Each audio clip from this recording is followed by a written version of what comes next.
दिल्ली नगर निगम के चुनाव पूरे हुए। कहीं न कहीं जिस तरह से देखा जाए आम आदमी पार्टी को इसका खामियाजा भुगतना पड़ा, कुछ जगहों पर उनको नुकसान हुआ।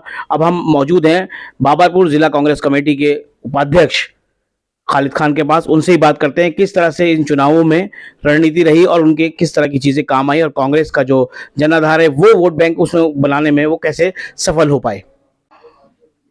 जी खालिद साहब, क्या कहना है इस बारे में? दिल्ली नगर निगम के चुनाव हुए हैं और जो रिजल्ट आए हैं वो आप उनको कैसे देख रहे हैं?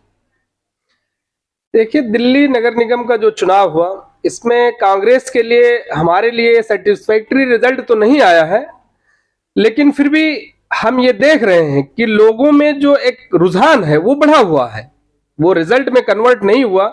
जरूर इस बात का हम लोगों को अफसोस है, कहीं ना कहीं हमारी रणनीतियों में कुछ कमी रह गई, या फिर आप ये कह सकते हैं कि दिल्ली में केजरीवाल की सरकार है उसका प्रभाव हुआ है, उन्हें सीटें ज्यादा आई हैं। लेकिन जो हमने भारत यात्रा के थ्रू या जो हमारी इनकी जन विरोधी नीतियां रही उसका जो हमारा विरोध करने का तरीका रहा, उससे आप ये कह सकते हैं कि बीजेपी का यहां से सफाया हुआ। बीजेपी बिल्कुल यहां से साफ हुई। बीजेपी आज 15 सालों से जिस तरह से उसका यहां पर दुष्कर्म रहा, जिस तरह से भ्रष्टाचार रहा, उससे लोगों को निजात मिला। हम अपने लिए नहीं कर पाए बहुत ज्यादा, लेकिन बीजेपी को भगाने से यहां कामयाब रहे, हम लोग भगाने में कामयाब रहे। अच्छा, बात की जाए मुस्लिम विधानसभाओं की, जो मुस्लिम बहुल सीटें हैं वहां की बात की जाए, वहां पे कांग्रेस का प्रदर्शन बहुत अच्छा रहा। उनको आप कैसे देख रहे हैं? क्या जो दिल्ली उत्तर पूर्वी दिल्ली में जो दंगे हुए थे क्या वो मैटर किया? जो मरकज के साथ हुआ, केजरीवाल का रवैया रहा, वो मैटर किया? उसे आप कैसे देख रहे हैं? देखिए, अब तक क्या था कि एक पार्टी जो थी वो एक रूढ़वादी विचारधारा पे चल रही थी, कट्टरवादी विचारधारा पे चल रही थी, उसे आप फांसीवाद कह सकते हैं, नाजीवाद विचारधारा कह सकते हैं, उस पर चल रही थी। अब हमारे सामने एक दूसरी चुनौती आ गई, आम आदमी पार्टी के रूप में एक दूसरी पार्टी उसी विचारधारा पे चलने वाली आ गई। अब हमें उसका सामना करना पड़ रहा है। पहले इस पार्टी की असलियत का अंदाजा नहीं था, जैसे जैसे लोगों को इस पार्टी की असलियत का अंदाजा हुआ, लोगों ने इसे रिजेक्ट किया और पूरी तरीके से देख लीजिए आप, एक तरीके से आम आदमी पार्टी का बहिष्कार हुआ। जो दंगा प्रभावित जो भी क्षेत्र थे वहां से देख लीजिए आप, कांग्रेस को लोगों ने सराहा है, कांग्रेस को वोट दिया है। सीटें कम निकली हैं लेकिन वोट परसेंटेज हमारे बहुत बड़े हुए हैं ऐसे एरियाज में जहां लोग दंगे से पीड़ित हुए, दंगा से प्रभावित हुए। या फिर मरकज का मुद्दा ले लीजिए, बिल्किस बानो का ले लीजिए। बिल्किस बानो पे जिस तरह से इन्होंने इनकार किया, नो कमेंट्स कह करके टाल दिया जाता है मीडिया को बात करने के लिए, इसका बहुत असर दिखा और इंशाल्लाह इसका असर आगे भी दिखेगा। और आप देख लीजिए कि हमारा अभी हिमाचल प्रदेश के अंदर में रिजल्ट आया, उसमें हमें फुल बहुमत मिली। ये हमारी नीतियां हैं, जो हमारा विरोध करने का तरीका है, जिस तरीके से हम गरीब, किसान, मजदूर, महिला सुरक्षा के लिए आवाज उठा रहे हैं, उसका असर है ये। अच्छा खालिद साहब, बात की जाए सीलेपुर विधानसभा की, तो यहाँ पर चारों सीटें आम आदमी पार्टी की खिसक गई। अब मैंने माना कि दिल्ली में केजरीवाल की सरकार है, उनकी नीतियां, उनके जो काम है वो कहीं ना कहीं सभी को दिखाई दे रहे हैं, समझ में आ रहे हैं, लेकिन इस पे जो हार हुई है उनकी, उसको आप कैसे देख रहे हैं? यहाँ पर जो चौधरी जुबैर की जो जीत हुई है चौहान बाजार सीट पे, वो एक अच्छी जो है विधायक की खुद जो पत्नी है उनकी, वहां पर वो बड़े वोटों से जो हारी है, उसको कैसे देख रहे हैं? देखिए, प्रदेश लेवल की जो नीतियां होती हैं वो अलग हैं। विधानसभा के अंदर में किस तरीके से कार्यकर्ताओं ने या भूतपूर्व जो उनके विधायक हैं, जिला अध्यक्ष हैं या जो भी पदाधिकारी हैं, वो अपने अपने विधानसभा में किस तरह से इस मैसेज को कन्वे करने में कामयाब हुए, लोगों को कन्विंस करने में कामयाब हुए कि ये दोनों पार्टियां हैं, ये एक समझ लीजिए कि धर्म के आधार पर वोट कर राजनीति करने वाली पार्टियां हैं। इनके अंदर ध्रुवीकरण की भावनाएं हैं, जिस तरह से ये दुष्प्रचार करते हैं, काम कम करते हैं, प्रचार ज्यादा करते हैं, किस तरीके से हिंदू मुसलमान में नफरत फैलाने का काम करते हैं, किस तरीके से ये मुसलमान को एक तरीके से इस्तेमाल करने का काम करते हैं। जो अपने क्षेत्र में, जो विधानसभा के अंदर में इस मैसेज को कन्वे करने में, लोगों तक पहुंचाने में, खास करके औरतों तक इस मैसेज को पहुंचाने में, कि जिस तरह से बिजली पानी के लिए ये लोग हमें एक तरीके से बेवकूफ बना रहे हैं। पानी की बात की जाए तो पानी हमेशा फ्री था। आप घर घर चले जाइए, इस बात के लिए सर्वे कर लीजिए कि जब कांग्रेस की सरकार थी तब लोगों ने कितना पानी का बिल भरा था।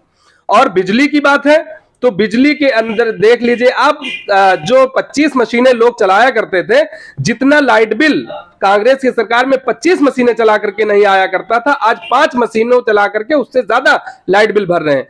तो ये कुल मिलाकर के सिर्फ प्रचार प्रसार वाली ये गवर्नमेंट है, सरकार है, लोग हैं, इसकी हकीकत लोगों को पता चल रही है। और ये हम ही आप करेंगे जहां पर जिस विधानसभा के अंदर में कांग्रेसी कार्यकर्ता इस मैसेज को कन्वे करने में, मैसेज को औरतों तक, महिलाओं तक और लोगों तक पहुंचाने में सक्षम रहे, वहां पर रिजल्ट अच्छा आया है। अच्छा, क्योंकि आपने देखा कि चुनाव में कहीं ना कहीं कांग्रेस जो है डाउन हुई है, उसको देखते हुए क्या आप लगता है कि इस पे जो है संगठन को किसी तरह की रणनीति में फेरबदल करने की जरूरत है? नहीं, देखिए वो शीर्ष नेतृत्व के हाथों में है, फैसला वो लोग लेंगे, लेकिन हम कहीं डाउन नहीं हुए हैं। आप देख लीजिए कि हमने 2 जगहों से, 2 प्रदेश से, एक निगम, दिल्ली नगर निगम से बीजेपी को भगाने का काम किया, दूसरा हम हिमाचल प्रदेश के अंदर में बीजेपी की सरकार थी, वहां से मैंने इनको भगाने का काम किया। 2 प्रदेशों से, यहाँ एक प्रदेश हमारे हाथ में आया, एक प्रदेश आम आदमी पार्टी के हाथ में गया। हमने इनको 2 जगहों से बिल्कुल खत्म किया और इंशाल्लाह आने वाले दिनों में भी हम इनको पूरे देश से खत्म करेंगे। आप एक तरीके से देख लीजिए कि जो भारत जोड़ो यात्रा राहुल गांधी की चल रही है, जिस तरीके से वो त्याग तपस्या का काम कर रहे हैं, सिद्धांतों पर चल करके काम कर रहे हैं, एक आदर्शवादी पुरुष बन करके काम कर रहे हैं, आज लोग उनसे जुड़ रहे हैं, लाखों की तादाद में भीड़ इकट्ठा हो रही है और इंशाल्लाह ये भीड़ वोट में कन्वर्ट होगी। इस चीज को आप मान लीजिए कि एक दिन ये भीड़, जितनी भी भीड़ उनके साथ चल रही है, ये वोट में कन्वर्ट होगी और वो दिन दूर नहीं है जिस तरीके से इंदिरा गांधी को अटल बिहारी वाजपेयी जी ने दुर्गा का अवतार कहा था, वो दिन दूर नहीं है जब ये भारत के लोग राहुल गांधी को भगवान राम का अवतार कहेंगे। क्योंकि आप देख लीजिए कि एक तरीके से मैं थोड़ा सा, अगर आप अलाउ करें तो मैं भगवान राम की स्टोरी बता दूं कि किस तरीके से था।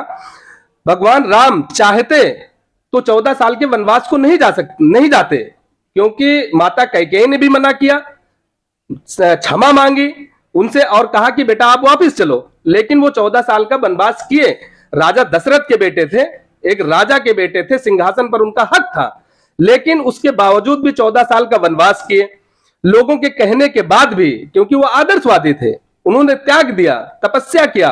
और ये जो त्याग, तपस्या और बैराग का जीवन जिया, आपने देखा होगा कि जब अयोध्या से गए थे तो राम गए थे, लेकिन जब वनवास से 14 साल का वनवास काटने के बाद आए थे तो राम भगवान बनकर वापस आए थे। तो ये मानते हैं कि भारत जोड़ो यात्रा और इस तरह की जो कांग्रेस की रणनीति है, आने वाले टाइम में कांग्रेस का जो वनवास है वो खत्म होगा? जबरदस्त। आप देख लीजिए कि अगर राहुल गांधी चाहते तो 2009 के अंदर में ये प्रधानमंत्री बन सकते थे, सांसद थे उस वक्त, प्रधानमंत्री बन सकते थे, लेकिन इन्होंने त्याग किया। उसके बाद 14 साल लगभग होने जा रहे हैं तपस्या की, और ये त्याग तपस्या 14 सालों में, ये 14 सालों की जो उनकी त्याग तपस्या है, आप देख लेना कि ये भारत के सबसे, आज तक के सबसे सफल प्रधानमंत्री के रूप में राहुल गांधी निखर करके 2024 में आएंगे।